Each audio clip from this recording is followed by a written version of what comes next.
The hardest thing with mental health is it becomes a spiral. And sometimes all you literally need is a little catalyst to help you to stop. When I'm in pain or when I'm suffering, I have a really hard time reaching out and asking for help. I know it's so hard to talk about mental health, but when you don't talk about it, you feel more isolated, you feel more alone. If you feel something in your gut, if you feel something's wrong, you should, talk to them about that. Sometimes starting a conversation with someone about their mental health can seem awkward, but your support can make a huge difference. And I think that that's hopeful in those really dark times. You might not know what to say, but there are a lot of things you can say to open things up. I know you're going through some stuff, and I want you to know I'm here. I deal with the same issues as well. Maybe it's me, but I was wondering if you're all right. Learn more about how to start the conversation at seizetheawkward.org.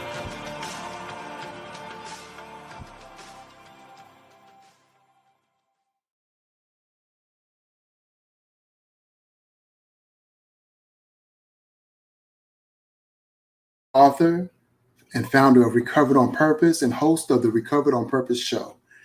After overcoming homelessness and drug addiction on November 6, 2017, Adam set out on a mission to help as many other addicts find recovery as possible. His nonprofit, Recovered on Purpose, helps addicts in recovery share their stories powerfully with the world to reach more addicts suffering. Since founding in November 2019, Recovered on Purpose has helped over 1,000 addicts find recovery. Adam believes the system of addiction treatment and recovery has foundationally failed and is on a mission to uproot all the flaws by working to restore purpose and passion to the recovery community.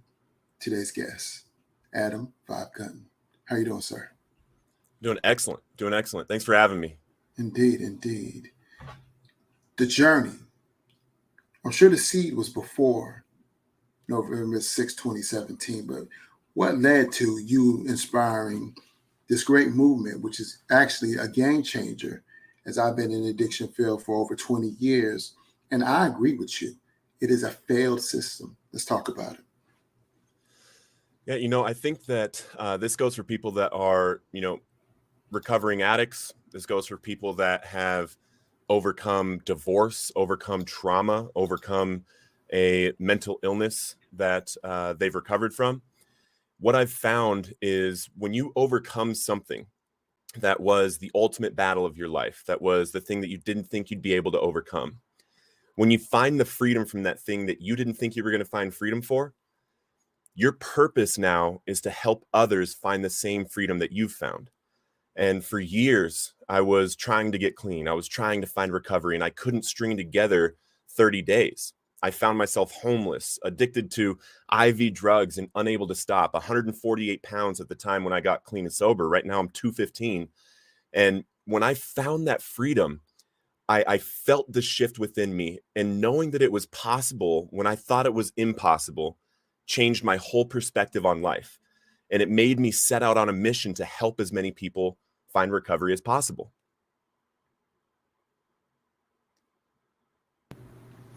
And thank you for that. Thank you indeed. I find that recovery is hard. Like you said, you tried to string together 30 days at a time and couldn't get up to it. It was difficult. A lot of times we think the words or the medicine is going to help. What we know now and what we're trying to address, but unfortunately the powers that be won't allow us in many cases, is that if you can't stabilize the housing, if you can't stabilize the medical, if you can't stabilize it, several domains, recovery is one of the last things you're going to be able to address because those other issues are impacting the recovery. I know when I work with a client and their homelessness, I know now, I wish I would have known then, and I wish I could find the supports to address it, that if they're homeless, I'm really not going to make any progress regarding the addiction for the most part. And unfortunately, sometimes the addiction is feeding the concept of homelessness, right? 100%. And even people in their first year of recovery, 50% of people in their first year of recovery can't meet their basic financial needs. And there's so many different issues like this, exactly what you're bringing up, that the recovery community needs to start focusing on everything in their life rather than just trying to fight drugs one day at a time. if you try to fight drugs one day at a time for your entire life, you will fail. You'll fail. You have to start working to build your personal life, your business life, your financial life, your work life, your family life, your relational life. You have to build all of these different pillars of life in order to feel that desire to keep it.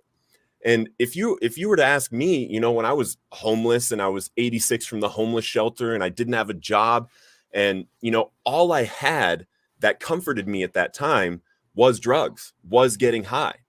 And I had to find something that, you know, gave me that hope, that gave me that confidence that if I do this work set out in front of me right now, then I have hope for a future and a life that I actually want.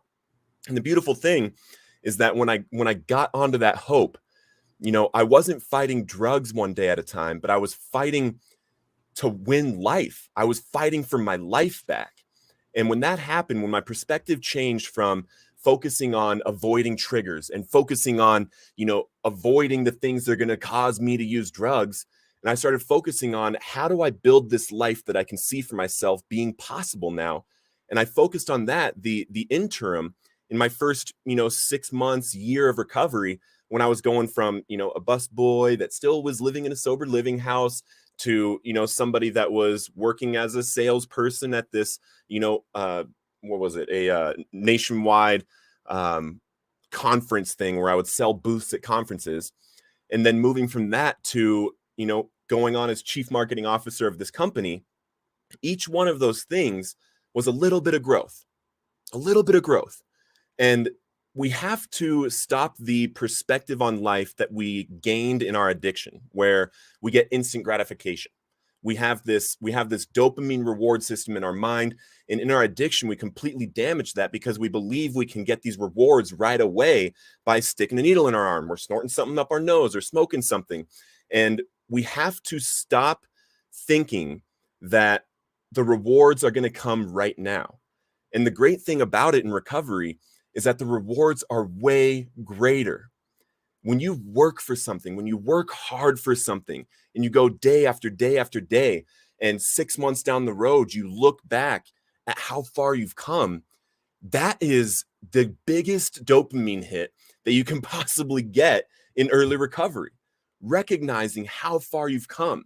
And then when you get to a place where you can start helping people, you know, when you get to a place where you're sponsoring people or you're volunteering and you're able to have a conversation with someone about, hey, I've got 6 months today of recovery. 6 months ago, I was homeless also. And now I have a job. I'm hanging out with my family every weekend. I got a puppy, you know, these different kind of things that you're sharing with somebody, not just I quit drugs for 6 months. Not in the 6 months of recovery that I've gotten, I went from here to here. And you're actually expressing that to them. And that's what I constantly tell people. You know, now I've got 5.5 years. And I remember when I didn't have a day, when I couldn't get a day, you know, 5.5 years looked so far off, right? And that's why part of our testimonies that we're sharing with people that are still struggling is we have to relate to them, share with them where we were at that relates to where they're at right now. You know, and the timeline is important also. We can say, you know, it took me 5.5 years to get here. It took me, you know, 1.5 years to get here, one day at a time, working and working and working and working. But this is legitimately what I've done in that amount of time. And sharing that with people that are still struggling allows them to start building the concept that it's working one day at a time, and it's consistency, it's discipline, it's working on these things and building the life without that instant gratification right away. Indeed. I like how you say, you know, work on multiple things instead of just focusing on the one thing. As an addict, we often find ourselves that being the defining point of who we are, when that is just an attribute of who you are, that should not define you. Because if you define as that, then maybe you'll always in your mind be that, holding on to the behaviors that contribute to that, holding on to the thoughts and feelings that contribute to that, versus the whole person, everything that makes you, the father in you, the brother in you, the son in you, the friend is the advocate for others, instead of just defining yourself as the one, the addict. I think when we remove that mind state, that's when we can actually start healing. 100%. And I think it's interesting because so many people in the recovery community continue to identify that I'm an addict. I'm an addict for the rest of my life. And you continue to say, I'm an addict, and you declare, I'm an addict, I'm an addict, I'm an addict. They've done studies on this. And it shows that if you identify as an addict consistently in your recovery, it damages your ability to get permanent recovery because you're still thinking about that. And they did this study on identity and finding your identity in recovery. One of the strongest ones that they found drives people to stay in recovery is I'm a good parent. That's like the strongest identity that people are getting in recovery that keeps them, driving for recovery. For me, I have a strong identity of I'm here to serve God and serve people. That's my identity. I'm a child of God. Every single day, I need to be an example of what's possible for people when they recover. I live with that identity, and that identity makes it so that I can't go back to addiction. I can't relapse. If I do that, that completely takes away my entire identity. And I haven't declared I'm an addict in, I think maybe the first or second month of my recovery is when I stopped saying I'm an addict. And all I say now is I am a recovered addict.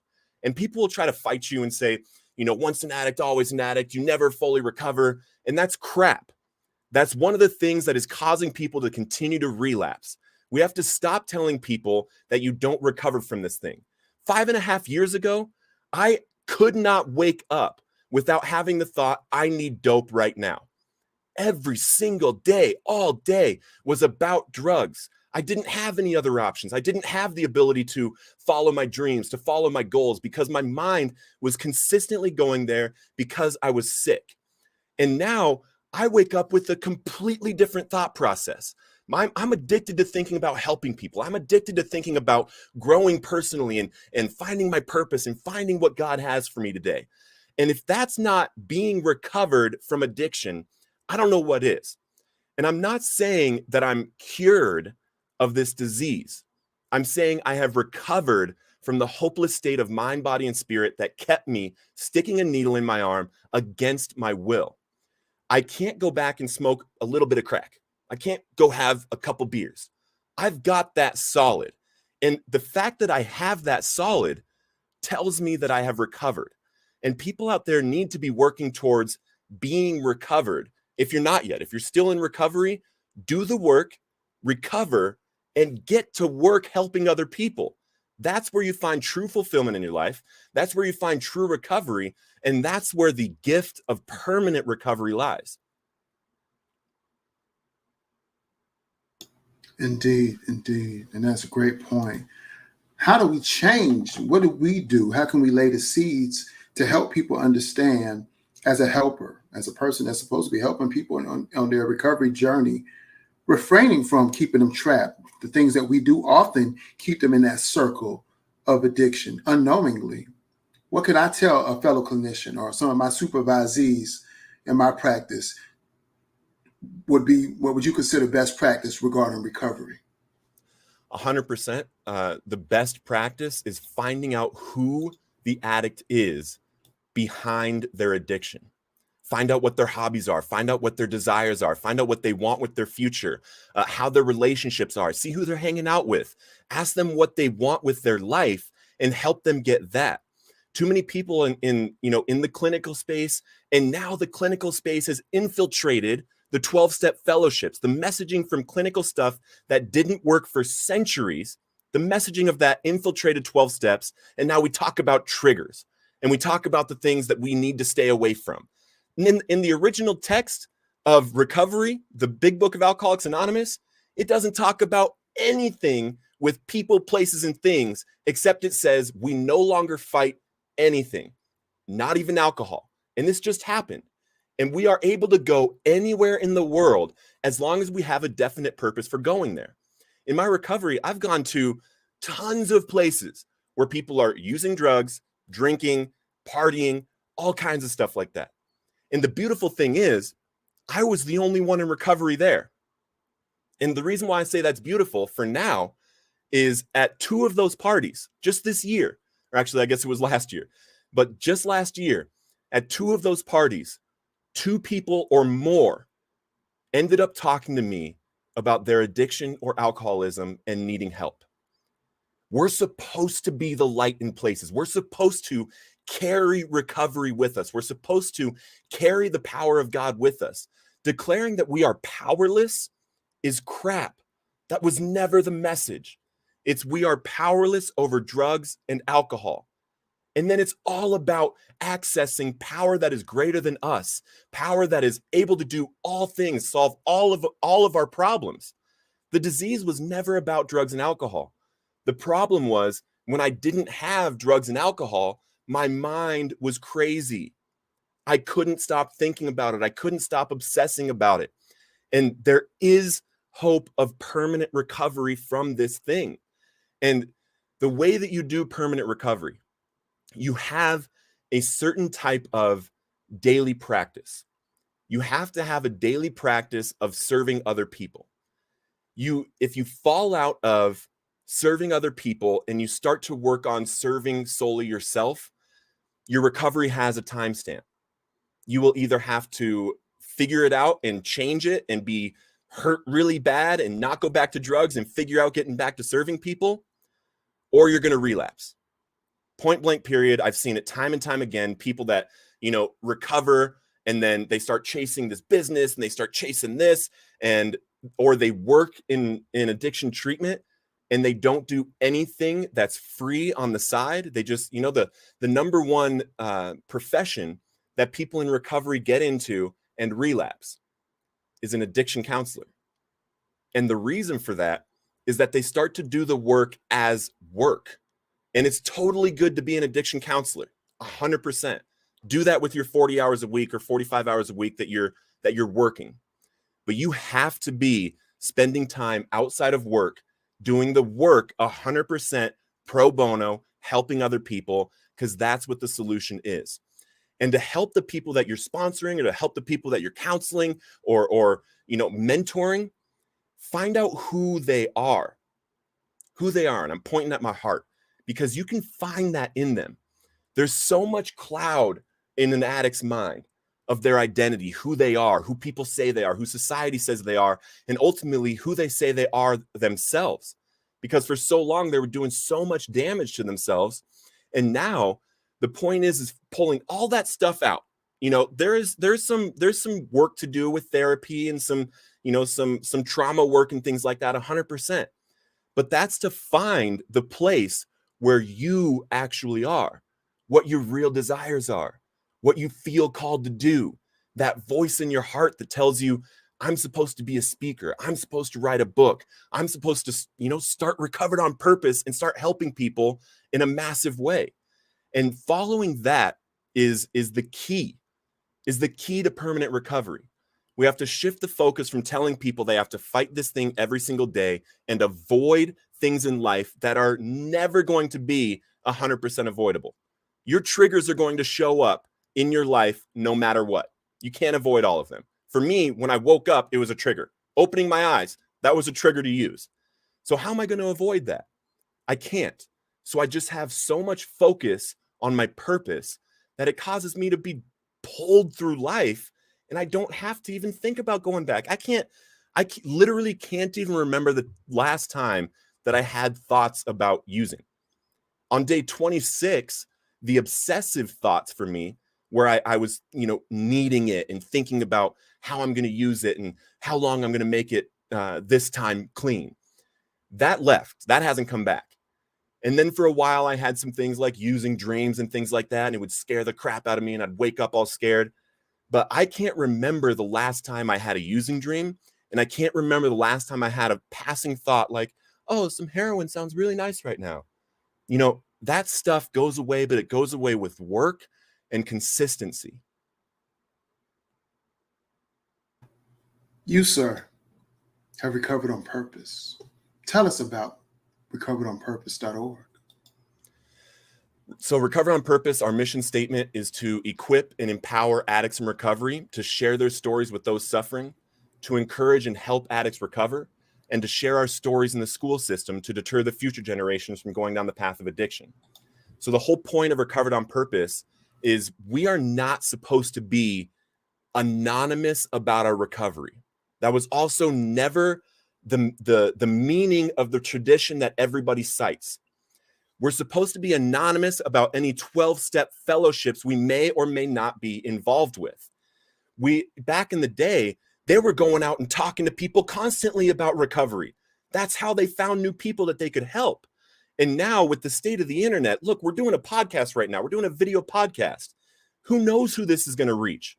You know, I've got TikTok and YouTube and Facebook and all these different social media places where, you know, I've reached 3.5-4 million people with one video. And Recovered on Purpose, what we do is we train people to share their stories with all of the available outlets now. And nobody knows, you know, I talk about the Big Book of Alcoholics Anonymous. That's not a fellowship. I don't mention any fellowships I may or may not be involved with because that's extremely important. But getting the message out in every way possible that recovery is possible, and then giving them an outlet. Like people that see my videos or people that read my book has my email in it. My videos have something attached where they can message me. And in that, I've been able to help a lot of people find recovery because they message me and they say, hey, I saw that video and, you know, I'm in it right now. I don't know what to do. And, you know, the best dope hit of life is when someone hits you up and says, hey, I just wanted to let you know, I found your podcast 90 days ago and I didn't reach out, but I have 90 days clean today. Because they heard a message that we put out. And I didn't even say anything about, you know, a solution necessarily on that podcast. I just showed them something that they can believe in. I showed them that they are able to do this thing. There is possibility, and they can live a beautiful life in recovery. Because, dang, you know, we can't be spreading a message like 13 years into recovery, like, yeah, I lost my job last week, and well, at least I'm clean. You know, at least I'm clean. Like, dude, come on. We got to be inspiring people to find recovery. Give them something to seek their teeth into, to drive for, to do the work for. Because when I was struggling, you know, sometimes the people I saw in recovery, a lot of times, I felt better shooting up because at least I wouldn't be suffering and sober. And it's possible to have a beautiful life in recovery. It's possible to recover and do everything you ever dreamed of.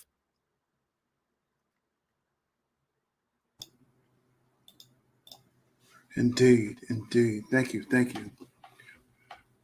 Now, what I'm really interested in, not saying I wasn't interested in the other stuff, was something that I want to get into a lot more than I was, is recoveryspeaker.com.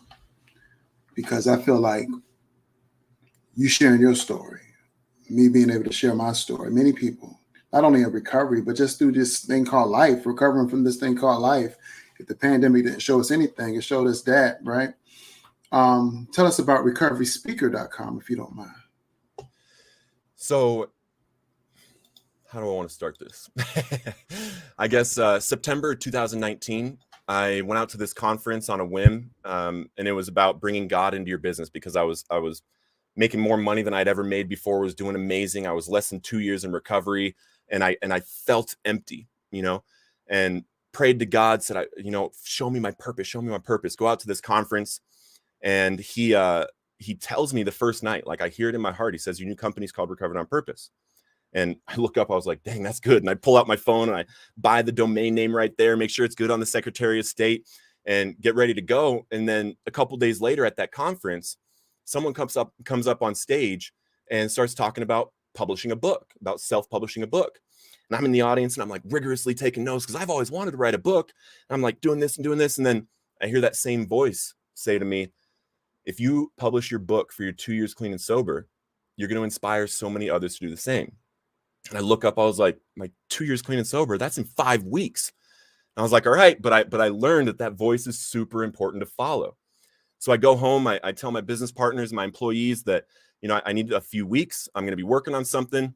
And for the first 2 days, I knew that I couldn't just sit down and write a book. You know, I knew I couldn't do that in that amount of time and make it something that I wanted to release. So for the first 2 days, I hopped on my whiteboard and I started dumping out all of my experiences, everything in 5 words or less, all my stories, all my experiences through my life that I could possibly remember. And then I figured out the message that I wanted my story to deliver. Then I took that message, put it on another whiteboard, and then I took all the experiences and the stories of my life and started putting them over on that whiteboard. And I was like, all right, now I have a checklist. Then I just went one by one, and I wrote each and every one of those all the way through. And then I ended up with my book, From Chains to Saved, One Man's Journey Through the Spiritual Realm of Addiction. Launched it on November 6, 2019. Became a bestseller, number 1 bestseller for 4 months on Amazon. I outsold the Big Book of Alcoholics Anonymous for 1 month, and it did really well.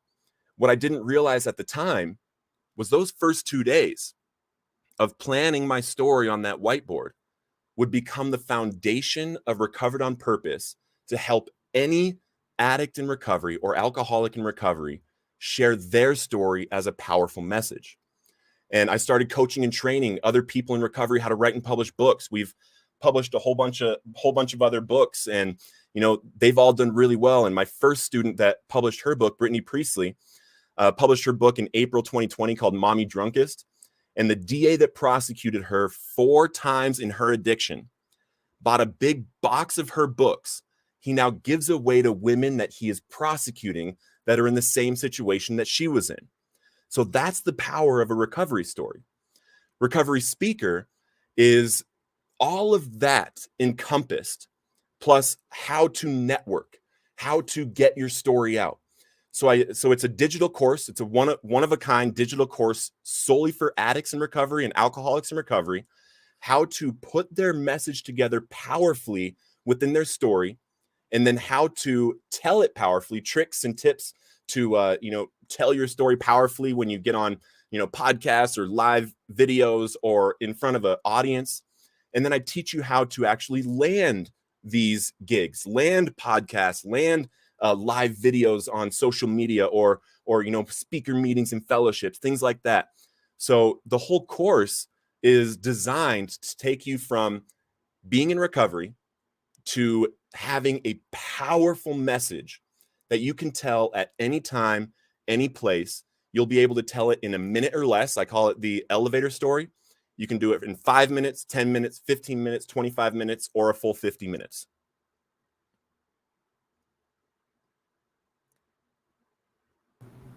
Indeed.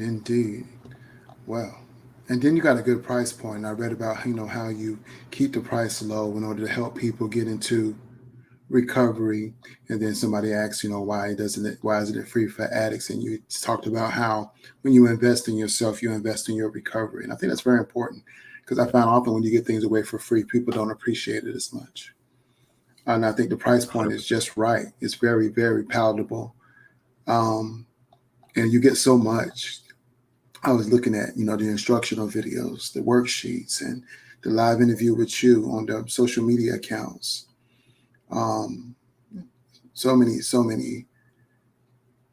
much value in this course. And I think and I appreciate that. And what I try to let people understand, like I really, really work to let people understand, the value is really in your story. That's where the value is. I mean, I've got one of my students right now, Kimberly, right there, Kimberly. She's giving her first paid keynote, professional keynote next month, where she's teaching judges, lawyers, and teachers how to help at-risk youth. And that kind of thing right there, $197, it's not about that.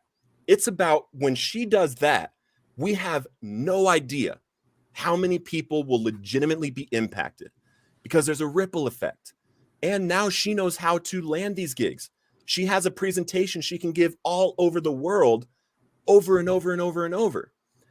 And I've done a lot of different, things with this course.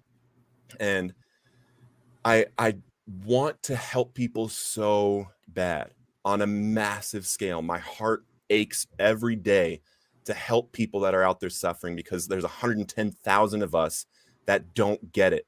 every year. And that's not okay with me. And Recovered on Purpose became a 501c3 at the end of last year. And I'm currently really close and working with some major corporations to fund this. So I'll be able to do scholarships into the course with coaching with me, with group coaching, with community.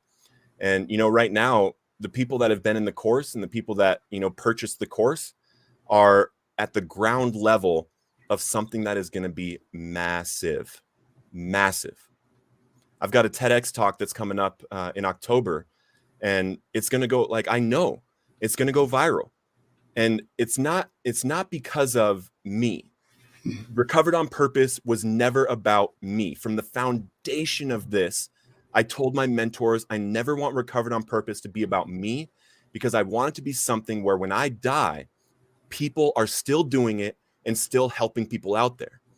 And why I know this is going to go viral is because it's true. It's true. And people need this message.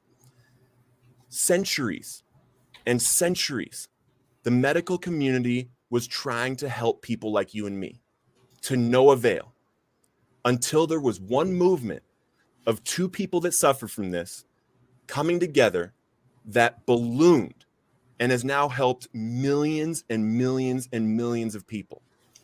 We have diverted back to pre-1934, counting on clinical, counting on psychiatrists, counting on medical treatment, which is all good. That's all good. But the real solution to this crisis that is going on right now is only going to be found with you and me. And we have to stand up and do it.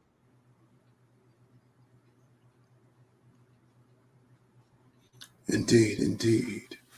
Well, thank you, Adam, for sharing your story. Thank you for telling us about Recovered on Purpose and Recovery Speaker. Any last words or any words you want to leave the audience with as we transition to another day in recovery? Absolutely, yes. Right now, the truth is, right now, there is someone out there suffering with exactly what you have overcome that will never find freedom if you don't share your story, if you don't get your message out helping people. And I know this as an absolute certainty, whether you think your story is powerful or whether you whatever thoughts are in your head, there is someone out there struggling right now that is counting on you that you do not know yet, you've never met yet. But when you do, you'll know. You'll know. And it's an incredible, incredible feeling. And it starts with working on yourself. Develop yourself personally. Find out who you truly are. Find out what you love. And then share that with the world. Because that's what you were born to do. Thank you, Adam, for sharing your story. Thank you for telling us about Recovered on Purpose. Thank you for telling us about Recovery Speaker. For those of you who do or do not have Amazon Prime, please check out the bestseller, From Chains to Saved, One Man's Journey Through the Spiritual Realm of Addiction. That's From Chains to Saved, One Man's Journey Through the Spiritual Realm of Addiction by Adam. He got the vibe, Gunton. And if they don't need a paperback copy, they can actually get a free digital and audio copy at recoveredonpurpose.org. Well, you can't beat that with a bat. Thank you, sir, for your time. Thank you for sharing your journey in recovery and how you want others to reach recovery. Thank you for sharing these programs that can help people with recovery. That is something I'm definitely going to look into and invest in, because you and I have a great shared ideology regarding what recovery is and how the powers that be, the systems that are in place, aren't really contributing to recovery. And I wonder if it's a subconscious plot just to keep the real wheel greased in order to keep things going, That's another story indeed, and another podcast episode that's not appropriate for More Than Therapy. If you haven't already, please subscribe to the More Than Therapy podcast, where you can push play and favorite wherever you listen to your favorite podcasts. That's the More Than Therapy podcast. Be well and be great. And check out Adam at recoveredonpurpose.org. Be Thank you all well so much. and be great.